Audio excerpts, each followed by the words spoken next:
नमस्कार, मैं हूं आशीष चित्रांशी और आप देख रहे हैं द न्यूज लॉन्चर। लाल किले पर कुछ मोदी जी ने वादा किया था, आपको याद है? वो वादा कैसे टूटा, ये आज हम दिखाएंगे।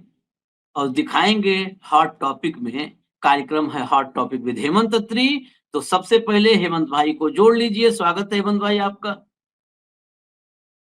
भारत की विदेश नीति 56 इंच की छाती के साथ दुनिया में कैसे डंका बजा रही है, इसका अगर साक्षात नमूना आपको देखना हो तो आप 2 महीने का उठा करके गोदी मीडिया का हेडलाइन देख लीजिए, पॉमेरियंस की हेडलाइन देख लीजिए। पहले तुर्की को दुनिया के नक्शे से हटा दिया, मिटा दिया तुर्की को, तुर्की नाक रगड़ दिया, खत्म हो गया तुर्की। उसके बाद ट्रंप और मोदी दोस्त, ये तो बहुत समय से है, दो दोस्त पूरी दुनिया पर राज करेंगे। जब उस दोस्त ने पीछे वाले दरवाजे से धक्का मारा, अपमानजनक लग सकता है, लेकिन मैं जो कह रहा हूं उस देश के लिए जानना जरूरी है। गोदी मीडिया ने, पामेरियंस ने फिर भौंकने की दिशा बदली। कहा ट्रंप अब अमेरिका महंगाई से बर्बाद होगा, अब भारत और चीन मिलकर राज करेंगे। वही चीन जिसने 2 महीना पहले भारत के खिलाफ युद्ध लड़ा।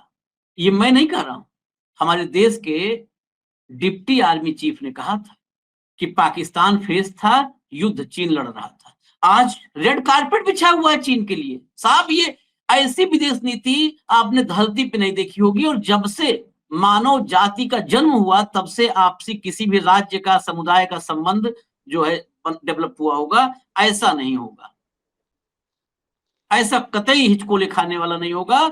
उसके लिए रेड कारपेट बिछाया है। जिसकी मिसाइलें हम पर गिर रही थी, तो रियल टाइम हमारी स्ट्रेटजी को पाकिस्तान के सामने रख रहा था, उसके लिए रेड कारपेट बिछा है और कह रहे हैं कि दोनों मिलकर के अब राज करेंगे। लेकिन इसमें जो बड़ी खबर है, उस बड़ी खबर से हम शुरू करेंगे। आज डिबेट के 3 हिस्से हैं, मैं पहले क्लियर करूं, 3 हिस्से हैं डिबेट के। पहला हिस्सा है लाल किले से 72 घंटे पहले किया हुआ वादा मोदी ने तोड़ दिया है और ट्रंप के सामने सरेंडर कर दिया है। ये हम आपको दिखाएंगे और कैसे हमारे किसानों का सौदा किया है ये दिखाएंगे, पहला पार्ट। दूसरा पार्ट है हमारा सबसे बड़ा दुश्मन पाकिस्तान नहीं है। जितने स्ट्रेटजिस्ट हैं सब इस बात को मानते हैं कि हमारा असली दुश्मन चीन है। पाकिस्तान को तो बाली जैसे कांखों में दबा लो तो 6 महीना निकल नहीं पाएगा, कांख में दबा रहेगा पाकिस्तान। हमें खतरा है चीन से। उस चीन के लिए रेड कारपेट बिछा है और हम चीन के सामने अब घुटने टेक रहे हैं। वहां सरेंडर है, यहाँ घुटने टेकते नजर आ रहे हैं। दोनों के बीच में फुटबॉल बने हुए। ये सेकंड पार्ट होगा। और तीसरा हिस्सा होगा कि इस सबके बीच में कुछ लोगों की मौज है। किसकी मौज है? आप अगर गेस करना चाहें तो कर सकते हैं, नहीं तो मैं बता देता हूं, अंबानी और अडानी की मौज है। दोनों का खेल द्रुत गति से शुरू हो चुका है, तीव्र वेग से शुरू हो चुका है। तीनों हिस्सों में पहले हिस्से पे आते हैं, सरेंडर वाले पे।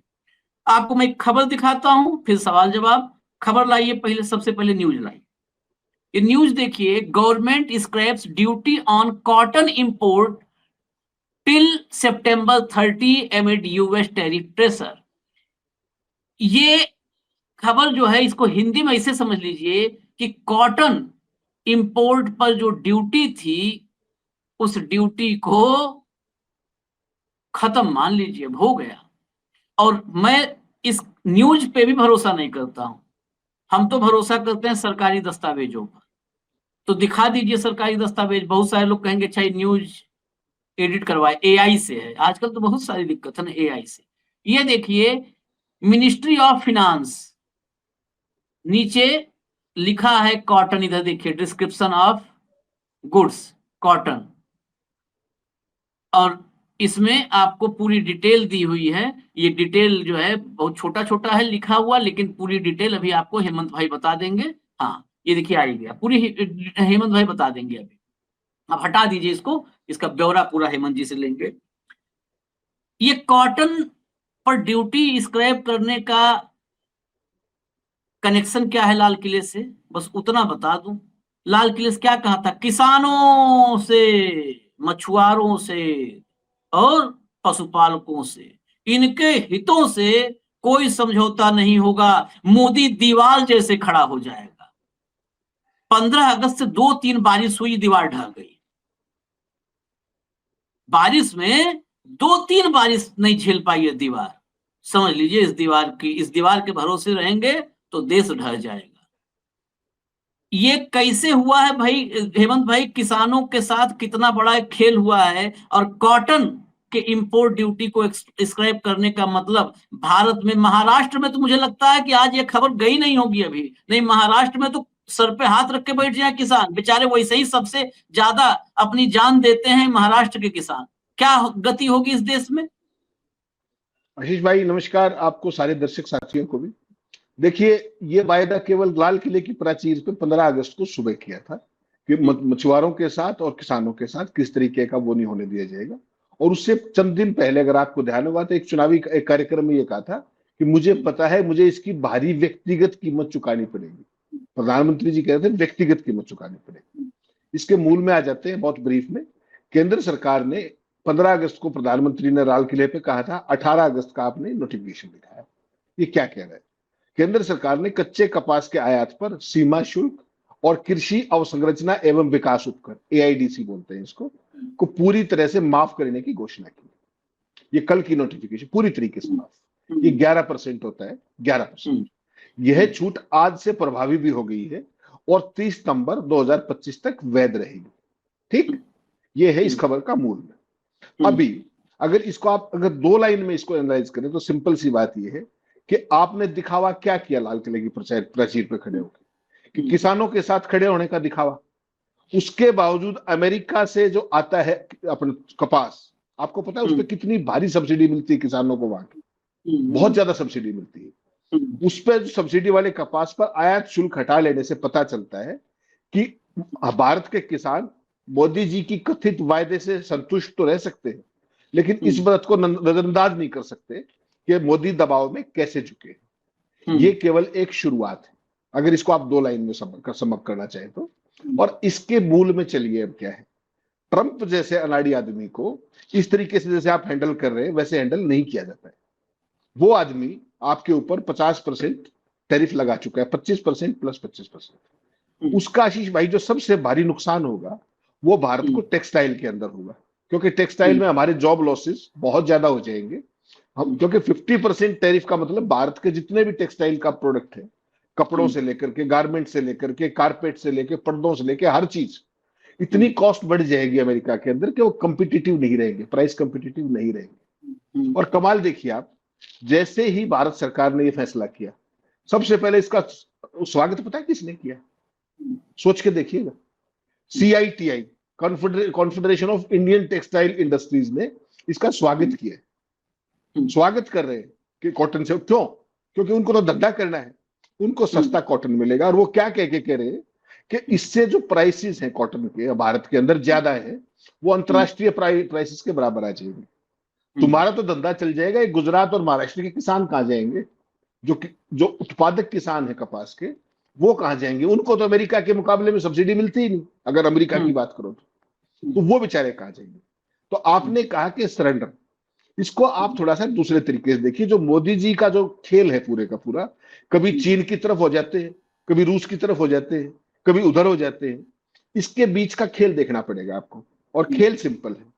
ट्रंप जैसे अनाड़ी व्यक्ति को जो आप जब हैंडल करते हो ना, उसके लिए थोड़ा सा तो चातुर्य चाहिए होता है, और एक उससे कांस्टेंट टच की जरूरत होती है। और कभी कभी उसके अहंकार को भी एसुएज करना पड़ता है। हाँ हाँ हाँ, आप तो महान है। इस तरह के आदमी को उस तरीके से हैंडल किया जाता है। जैसा कि कल व्हाइट हाउस में आपने देखा होगा कि यूरोप के तमाम नेता पहुंच गए जेलेंस्की के साथ, और ट्रंप की केवल वो ईगो सेटिस्फाई करना था और कुछ नहीं था।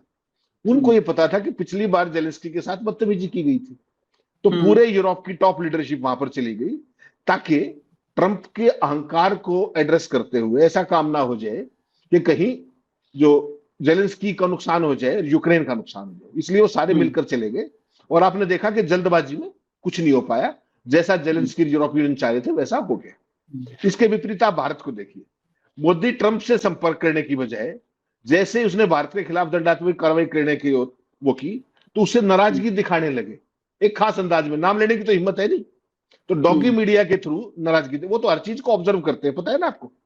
जैसे ही ट्रंप से की बात हुई G7 के दौरान, प्रधानमंत्री जी से 35 मिनट की फोन पे, याद होगा आपको, प्रधानमंत्री से फोन में बात हुई थी और विदेश सचिव ने हिंदी में एक वीडियो जारी किया था कि प्रधानमंत्री ने उनको 2 टूक बता दिया है, ये बता दिया है, वो बता दिया है, हिंदी में किया था। और उसके बाद जो ट्रंप ने किया वो मुझे और आपको याद दिलाने की जरूरत नहीं है। वहीं से खफा होकर के उस आदमी ने जो भी कुछ किया। अब जो है ट्रंप से बातचीत करने की बजाय, जब ये 50% का सारा साया हमारे लटक रहा है उस पर, मोदी जी फिर शी जिनपिंग की तरफ चल पड़े। आज उनके विदेश मंत्री आए हुए हैं 30-31 को, आपको पता है ये चाइना जाना है इनको। यानी कि अब पहले अमेरिका की गोद में बैठे हुए थे, अब अमेरिका को ये दिखा रहे कि हमारे पास चीन भी विकल्प है। तो वो बेसिकली अगर हकीकत देखें तो जो आपने जैसे जिक्र किया इंट्रो में कि राहुल सिंह तो कह रहे हैं चीन हमारा सबसे बड़ा शत्रु है, आप धंधे के लिए और ट्रंप को दिखाने के लिए चीन की तरफ बढ़ रहे हो। तो इसका मतलब क्या है? ये कोई कौशल नहीं है, ये कोई चातुर्य नहीं है, ये इसको आप कहेंगे रणनीतिक भ्रम है। इसको स्ट्रेटेजिकल कंफ्यूजन कहते हैं कि ना आप इधर के हो, कल तक माय फ्रेंड डोनाल्ड था, अब की बार ट्रंप सरकार था, हाउडी मोदी था, नमस्ते ट्रंप था। अब जब ट्रंप ने थोड़ा सा वो किया तो उसको सॉफ्ट पैडलिंग की बजाय आप उसको, क्योंकि कंफ्यूज तो आप और जयशंकर हो, और खामियाजा भुगतेंगे भारत के किसान, भारत के टेक्सटाइल निर्माता, और इनको समझ नहीं। ये आज चीन की तरफ हो लिए फिर वहां हो जाएंगे। सेना ये कह रही है कि सबसे बड़ा शत्रु वो है। अभी जो है मई के अंदर 7 से 10 मई के बीच में देखा सारी दुनिया ने। तो जो अटर कंफ्यूजन की स्थिति है, चाहे वो डिप्लोमेसी में हो, चाहे स्ट्रेटेजी में हो, चाहे डिफेंस के संबंधों में हो, चाहे ओवरऑल वर्ल्ड विजन के रूप में हो, हर जगह भारत का दिवालियापन, बौद्धिक दिवालियापन दिखता है। ट्रंप ने अगर वो चीज कर दी थी तो बेस्ट तरीका क्या होता है? उसको जैसे भी जो चीजें हैं, ऐसा व्यक्ति बहला फुसला के किया जाता है। और एक घटना बताता हूं, बड़ी इंटरेस्टिंग, बहुत छोटी सी बात है और बड़ी रेलेवेंट है। डॉक्टर मनमोहन सिंह, जब आपको पता है ना यूएस के साथ न्यूक्लियर डील हो रही थी, तो वहां के राष्ट्रपति को बियॉन्ड ए पॉइंट भारत की तरफ झुकना सबको दिख रहा था। तो एक स्टेज पे ऐसा आया कि उनकी वहां निंदा होने लगी कि आप भारत को एक्स्ट्रा ऑर्डिनरी रियायतें दे रहे हो Indo US nuclear deal. Manmohan Singh बड़े, आपको पता है, जो टेक्निकल आदमी थे, वो मोदी की तरह ढोल तो पीटने थे, डंका था। व्हाइट हाउस गए और उन्होंने एक सेंटेंस कहा कि राष्ट्रपति महोदय, पूरा भारत आपको प्रेम करता है। एक सेंटेंस छोड़ा होगा, 144 करोड़ का देश मेरे को प्यार करता है, वो महान हो गया बस, और वो सारी चीज न्यूक्लियर डील क्लिंच होगी, एक सेंटेंस। और कहीं डॉक्टर मनमोहन सिंह ने इसका बाहर गुणगान नहीं किया। तो ये डिप्लोमेटिक टेक्टिक्स होती है, कैसे आप सामने वाले के अहंकार को तुष्ट करके और अपना काम निकाल सको। Diplomacy is like that only. Modi ji या तो किसी गोदी में जा बैठते हैं, सामने तो किसी के बोल नहीं सकते, ना पीछे से बोल सकते। तो उसने जब आपको दुत्कार दिया एक तरीके से, ये टैरिफ लगा करके, आप चाइना की तरफ मुंह उठा के चल दिए। अडानी चल पड़े, उसके बाद राजनाथ चल पड़े, उसके बाद जयशंकर चल पड़े, उसके बाद अपने डोवाल चल पड़े, अब मोदी जी चल पड़े। अबे आप लेना क्या चाहते हो वहां से? वो सरेआम आपको ब्लैकमेल कर रहे हैं। खाद आपका बंद कर दिया, जो अपने कैरियर अर्थ मटेरियल था वो सारे आपके जुलाई से बंद पड़े थे। आपकी जो मशीन ड्रिलिंग जो ये होती है अपने क्रेन्स, वो बंद पड़ी थी, यूनिलैटरली बंद कर दी। जो ऑर्डर्स पाइपलाइन में थे वो चाइना ने बंद कर दिए। अब आपकी मोहब्बत जागी, अब वो कह रहे हैं कि हम स्ट्रैटेजिकल आइज। जो चीन के जो विदेश मंत्री हैं वो हिंदुस्तान में आए हुए हैं, तो वो यहां पर 3 साल बाद आए, तो उसको लेकर के अब ऐसा माहौल बना रखा है। तो अब अमेरिका क्या करेगा? वो बिदकेगा ही, ट्रंप जिस तरह के कानाडी आदमी। तो कुल मिलाकर के विदेश नीति को आशीष भाई मजाक बना करके रख दिया है। ना तो ये समझ है कि चाइना के साथ हमारे संबंधों की संवेदनशीलता क्या है, सेंसिटिविटी क्या है, किस तरह की रेसिप्रोकल चीजें होनी चाहिए। खाद तक तो आप बना नहीं पाते, उसके लिए तो आप स्टैंड स्टिल हो गए। पूरे देश में किसान खाद को लेकर के लाइनों में खड़े हुए, मारामारी हो रही है, और उस चीन की तरफ आप वो करोगे आप। तो बेसिकली क्या है कि इस भारत की नीति को कहीं का नहीं छोड़ा, इस तरह के डिप्लोमेटिक अपॉर्चुनिज्म में कहूंगा इसको। बिना किसी विजन के आज आपकी गोदी में, कल मेरी गोदी में, ना यहाँ के रहे ना वहां के रहे, ना खुदाई मिला ना मिसाले से। इसीलिए अगले पार्ट पे आ जाते हैं तो दोनों कनेक्ट हो जाएगा, क्योंकि ये जो है स्क्रैप किया, हटाया है पूरा इंपोर्ट ड्यूटी। आप समझ लीजिए कि अमेरिका को 2024 में इंडिया से कॉटन यार्न का जो एक्सपोर्ट था वो $13.25 मिलियन का था। 13.25 मिलियन डॉलर का कॉटन यार्न का एक्सपोर्ट था। जो मतलब बुना हुआ कॉटन फैब्रिक वो जो है 9.62 मिलियन डॉलर का एक्सपोर्ट था। और इसके और भी जो प्रोडक्ट्स हैं वो 8.38 मिलियन डॉलर का, यानी 9, 8, 17 और 13, 30 मिलियन डॉलर से ज्यादा का एक्सपोर्ट था। और अब आप duty free cotton, raw cotton वहां से लेंगे। भारत के किसानों का, मैं एक ही बात कर रहा हूं, किसानों की रक्षा के लिए मोदी दीवार जैसे खड़ा होने वाला था ना, वो दीवार कहां है? दीवार लांग के कॉटन आ रहा है ड्यूटी फ्री। और इसका असर आप समझ लीजिए कि सोयाबीन, जैसे ही जीएम सोयाबीन का तेल बाहर से, जितना आप सोयाबीन तेल लेते हैं, भारत के सोयाबीन का तेल नहीं आता जो अडानी आपके घर में पहुंचाता है।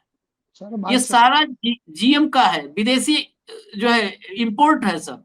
ये सब इंपोर्ट करके आपके घर में आता है, क्योंकि इंडियन सोयाबीन की कीमत जो है जीएम जेनेटिकली मॉडिफाइड जो है वो बहुत सस्ता पड़ता है। तो उसका तेल आपके घर में पहुंचता है और भारत का किसान या तो फिर बैन कर दो ना, या तो अच्छा भारत में जीएम प्रतिबंधित है। गजब खेल है अपने किसानों के साथ। किसानों को अगर निपटाना हो तो कोई भारत सरकार से सीखे। हमारे यहाँ जीएम प्रतिबंधित है और विदेश से जीएम लेकर के उसका तेल बेच रहे हो, तो हमारा किसान क्या, इससे अच्छा से सोयाबीन बंद करवा दो। वही अब कॉटन में होने वाला है। मैं महाराष्ट्र गया था, औरंगाबाद से मैं परभणी तक गया बाय रोड। दोनों तरफ मैं ड्राइवर से पूछा, हम लोग तो यूपी वगैरह में उतना देखते नहीं, दोनों तरफ यही कॉटन। सोचिए इतने बड़े पैमाने पर महाराष्ट्र में है, इस पर डिपेंड है किसान। उन किसानों का क्या होगा? ये बेसिकली क्या है कि बिना डील के ये अंदर खाने वाली डील है, और इस डील को अगर हम नाम दे तो इसका नाम सरेंडर पड़ेगा। और ऐसे ही पार्ट में कहते हैं ना, पार्ट में जब एक मुश्त होगा तो देश में हड़कंप मचेगा। ये सन्नाटे में सनसनी इसी को कहते हैं। और क्राइम वाला शो जो रात में आता है, सन्नाटे में सनसनी है। ऐसे एक एक करके निपटाया जाएगा, देश में हो हल्ला नहीं होगा, पॉमेरियंस इस पर डिबेट नहीं करेंगे, खबरें किसी अंग्रेजी अखबार के कोने में लगी मिलेंगी, हिंदी अखबार छापेंगे नहीं, उसको ढूंढकर बहुत होगा तो ले आएंगे हेमंत जी, हम दिखा देंगे, चर्चा कर लेंगे, काम खत्म, मौज ही मौज। नेक्स्ट पार्ट पे आते हैं, चाइना। जरा एक दिखाइए राहुल सिंह। हाँ ये देखिए, deputy chief of army staff, इनका स्टेटमेंट आप पढ़ लीजिए। China used conflict between India and Pakistan as a live lab. ये लाइव लैब के रूप में भारत और पाकिस्तान के कॉन्फ्लिक्ट का इस्तेमाल चाइना ने किया। चाइना ही मुखौटा, ये तो केवल हेडलाइन है। उन्होंने कहा था कि ये सिर्फ चेहरा था पाकिस्तान, पीछे युद्ध चीन लड़ रहा था। रेड कारपेट, ग्रैंड वेलकम, विदेश मंत्री आया है। जिनपिंग आया होता तो पता नहीं कहां पर लौटे होते सब अभी। वो विदेश मंत्री आया है, उसका नाम भी लोग दुनिया में नहीं जानते। चाइना की जो हायरार्की है उसमें जिनपिंग ही सब कुछ होता है वहां। तो हालांकि हमारे यहाँ भी मोदी ही सब कुछ है। तो अब आगे खबर देखिए, जरा गौर से देखिएगा खबरें। चीनी विदेश मंत्री ने एनएसए डोभाल से की मुलाकात, कहा हमारे द्विपक्षीय संबंध मजबूत हुए हैं। नेक्स्ट लाइए, द्विपक्षीय संबंध देखिए मजबूत कैसे हो रहे हैं। लाइए अगली खबर लाइए, फटाफट लाइए, टाइम नहीं लगाइए इसमें, खबर लाइए। ये देखिए, setbacks of last few years not in our interest, Wang Yi at meeting with Ajit Doval. आया वांग ई, सब सेट करके जा रहा है। अभी सेट क्यों करके जा रहा है, अभी उसके पीछे की वजह की पड़ताल करेंगे। नेक्स्ट लाइए, बहुत भीतर नहीं पढ़ना है, भीतर जो कहानी है अभी हिंदी में उसको ब्रीफ कर दिया जाए। चीन के साथ रिश्तों पर जमी बर्फ पिघलने लगी। चीन के विदेश मंत्री ने इंडिया को इन चीजों की सप्लाई का किया वादा। जमी बर्फ पिघल रही है, लेकिन सावधान रहना है। कई बार ग्लेशियर पिघल जाते हैं तो लोग बह जाते हैं, पूरा ढांचा बह जाता है, इंफ्रास्ट्रक्चर बह जाता है। बर्फ पिघला रहे हैं जो, 3 चीजों की सप्लाई है। 3 चीज क्या क्या है?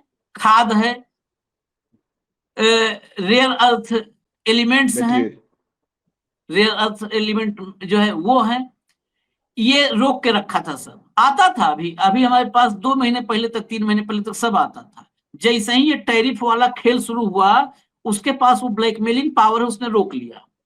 अब आया है वही चीज देगा जो पहले दे रहा था। और उसके पीछे खेल करेगा। और जो दे रहा था, साफ कर दें, वो खैरात में नहीं था, दान नहीं दे रहा था कि मंगलवार है छू करके बजरंगबली के नाम पे दान दे दिया, ऐसा कुछ नहीं था। वो बेच रहा था अपनी कीमतों पर। अगली खबर लाइए। जानी दुश्मन के साथ दोस्ती, भारत पाकिस्तान के बीच होने वाली है सुलह, चीनी प्रवक्ता ने उचित समाधान निकालने की कही बात। अब बताइए नेहरू की कितनी गलतियां हैं। अब नेहरू गलतियों को सुधारने के लिए चीन से दोस्ती करेंगे। अभी इसी चीन पर कहते हैं नेहरू गलती थी। अरे नेहरू ने तो एक बार गलती की, आपके सामने गलती, और उसके पहले उनको अनुभव नहीं था गलती का। आपको पता है, गलती का इतिहास पढ़े हो और फिर भी गलती कर रहे हो, इसका मतलब आप दबे हो। अब इस पर हम आते हैं, इसी पर चर्चा करते हैं, पहले चीन पे और इसके भीतर असली खेल। मैं पहले थोड़ा सा बता दूं, फिर डिटेल में वो करेंगे, 30 सेकंड और लूंगा। दरअसल चीन का पूरा खेल जो है वो आरसीईपी का है। मुझे जो ये निजी आशंका मेरी है, ये आए हैं, खाद पानी सब देख जाएंगे, मोदी जी आ रहे हैं। बहुत समय से चीन आरसीईपी में भारत को शामिल करना चाहता है। आरसीईपी में कौन कौन से देश हैं? आसियान के 10 देश हैं, वो सब 10 देश आसियान के हैं, सब हैं उसमें। और उनके अलावा कौन है, वो बड़ा महत्वपूर्ण है। चीन है, जापान है, नाम नोट कर लीजिए, चीन है, जापान है, साउथ कोरिया है, ऑस्ट्रेलिया और न्यूजीलैंड है। ठीक है। ये जो आरसीईपी है, ये 15 देशों का मुक्त व्यापार समझौता है। इसमें सारे सप्लायर हैं। भारत इकलौती मार्केट होगी अगर आरसीईपी में गए तो। मतलब सस्ते माल का देगा भारत को। हेमंत भाई, ये दोस्ती, हिंदी चीनी भाई भाई, इतने साल बाद सोचिए मोदी जी एक और उपलब्धि जोड़ रहे हैं भारत के लिए। आशीष भाई, केवल मोदी जी जोड़ रहे, मोदी जी के चेले भी जोड़ रहे, मोदी जी के फाइनेंसर भी जोड़ रहे। राहुल सिंह ने जो कुछ कहा, जनरल राहुल सिंह ने, वो एक पक्ष था, वो आपने बिल्कुल बढ़िया आर्टिकुलेट कर दिया। और आज जब आप बात कर रहे हो, आज आप बात कर रहे हो 19 अगस्त को, अगर आज से ठीक 69 दिन पहले की बात करो, 7 से 10 मई के बीच में, तो सीमा पर क्या हुआ था वो भी आपने बता दिया। मेरा केवल एक साधारण बात है कि कभी आप अमेरिका की गोदी में बैठ के चाइना को नाराज करते हो, कभी चाइना की गोदी में बैठ के अमेरिका को नाराज करते हो। आपकी पॉलिसी, जो फॉरेन पॉलिसी है, उसमें स्टेबिलिटी क्यों नहीं, उसमें विजन क्यों नहीं, उसमें एक ठहराव क्यों नहीं? सदा से होता है ये जो जो आपदा में अवसर तलाशने वाली जो गुजराती स्टाइल है, आपदा में अवसर तलाशते हैं ना, खुद ही कहते हैं, मैं और आप नहीं कह रहे, कोई इसको भगत बुरा मान जाएगा, मान जाए तो मान भी जाएगा, वो बहुत फर्क नहीं पड़ता। लेकिन ये जो कूटनीति जो होती है ना किसी भी देशों के साथ, वो एक सतत प्रक्रिया है, वो ओवरनाइट भी नहीं होती और रैंडम भी नहीं होती या नीड बेस्ड नहीं होती। वो तमाम टाइम टेस्टेड फ्रेंड्स होते हैं, कुछ फोज होते हैं, कुछ मौसमी दोस्त होते हैं, सब तरह के। यहां पर आप क्या देख रहे हैं, जो चाइना पाकिस्तान, चाइना और अमेरिका के बीच में जो खेल चलता है, जो चीजों पे भारत को ब्लैकमेल कर रहे थे, उसी पे तो अमेरिका को ब्लैकमेल करके ट्रेड डील ले ली उसने। रशिया से सबसे ज्यादा तेल कौन खरीद रहा है? चाइना। और वो सैंक्शन किस पे लग रहे हैं? भारत के ऊपर, टैरिफ भारत के ऊपर लग रहे हैं। ठीक, हम तो उससे आधा भी नहीं खरीदते, चाइना का नाम नहीं है सैंक्शन में, हमारे ऊपर टैरिफ डबल हो गए। उसके बावजूद आपकी चूनी निकल गई। भारत के किसी एक आदमी को 30% सस्ते तेल का 1 रुपए का लाभ हुआ हो, 1 पैसे का लाभ हुआ हो, और जो फाइनेंसर दोस्त हैं वो हजारों करोड़ रुपए 2.5 साल में कमा के पार हुए, राज भी कमा रहे हैं। ठीक, तो पैसा कमाया किसने? जो राहुल गांधी कहते हैं जिनकी सरकार है। और दंड कौन भुगत रहा है? भारत की आम जनता। भाई 30% सस्ता मिल रहा था तो जनता का 20% कर देते, 10 में वो खा कमा लेते, हजारों करोड़ रुपया कमा लिया उन्होंने, लेकिन भारत का कुछ नहीं। और अब सैंक्शंस लगेंगी तो बेरोजगार कौन होगा? जो टेक्सटाइल इंडस्ट्री के वर्कर है बेचारे, गरीब। अगर कॉटन फ्री आएगी, वो सारा हट जाएगा, तो मरेगा कौन? भारत का कॉटन निर्माता किसान, कॉटन उत्पादक किसान। तो ये कौन सी फॉरेन पॉलिसी भाई? तो ये आपको देखना पड़ेगा। जो दूसरी जो सबसे महत्वपूर्ण बात है आशीष भाई, सारी चीजें आपने बता दी, मेरा काम है केवल आगाह करना दर्शकों को। और चीन को लेकर के मैं फिर कह रहा हूं, तमाम तरह के लोगों की तमाम अपनी धारणाएं हैं, अवधारणाएं जो भी, as a defence correspondent also हमने लगातार इन बातों को उठाया, जो जनरल राहुल आर सिंह ने सरे मैदान दिल्ली में कहा। और वो क्या बात है, भारत को क्या क्या याद नहीं रखना, भूलना नहीं चाहिए। आज भी 78,000 वर्ग किलोमीटर भारतीय क्षेत्र पर चीन का कब्जा है, नंबर 1। बॉर्डरिंग एरियाज पे तमाम जगह पर जो सीमा पर एस्केलेशन हुआ था, आज तक चीन ने एक भी सैनिक नहीं हटाया है। 2020 के बाद, गलवान के बाद जो हुआ था, आज तक वही स्थिति है। अरुणाचल प्रदेश पर उनका दावा आज भी कायम है।